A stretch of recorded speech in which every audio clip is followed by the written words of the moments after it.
Hello everybody, my name is Brian Hatton, and this is my video about just like my communication, how I feel about my own personal communication and things I can do to be better. Now moving on to the next point in the presentation, like about how I personally feel about presentations.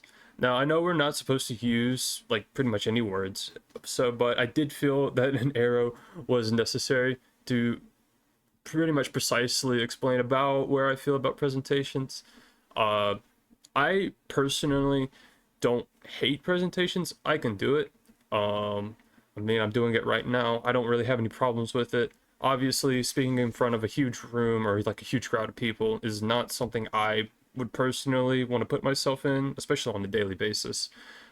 Which is why the arrow is where it is. It's between kind of like a more like a frustrated. It's something I know that I'll have to do. It's something I need to be good at. I know this, but it's something I definitely don't want to do.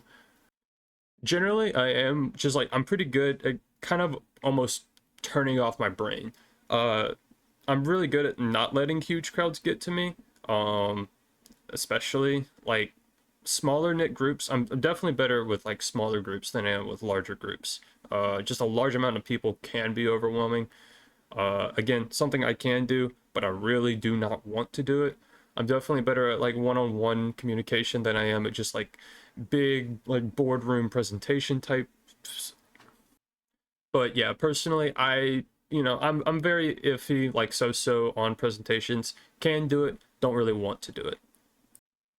All right, moving on to our next topic, my own personal evaluation. Now, I did cover like a bit of this in the previous slide.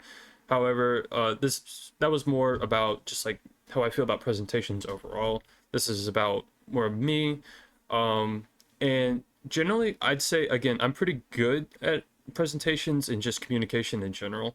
Um, but I can be very rambly. I can kind of just talk in circles, like not really add anything to a presentation. That's something that I definitely would like to work on.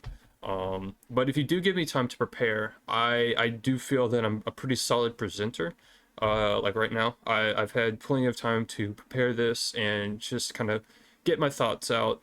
And I feel that when I am prepared, I can be a very good presenter. But I definitely do still have things that I personally need to work on. Now, moving on to our last slide in becoming a better presenter.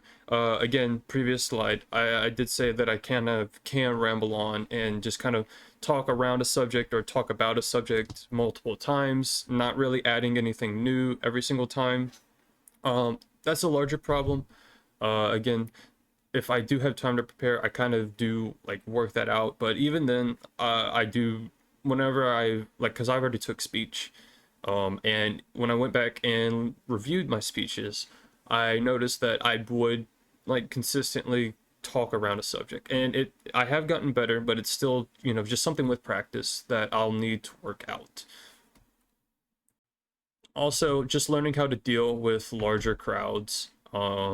Just moving a lot of that like pressure almost to just like negating it, just focusing on my presentation and only on my presentation and not worrying if I have 5 people, 50 people, 500 people in front of me. Just focusing solely on the presentation. That is something that I would like to work on, and I know that working on that and mastering that would allow me to become a better presentator. Another problem of mine is conciseness with my overall presentation. I like to be very thorough in like my research and in my explanations. I like to give the most amount of information possible because I feel like it helps people out the most. But I do know that, being a presentator, I need to keep my information concise, but I also need to get my main point across. That's definitely something that I would like to work on personally. Just simplifying things down without losing the main meaning behind the presentation. Overall, if I work on the stuff that I need to work on and I play to my strengths, I feel like I'm a very decent presentator. Obviously, still got a lot more practice I need to do to become masterful in the subject, but I definitely know the things that I personally need to work on, and I think that I can become a very good presentator.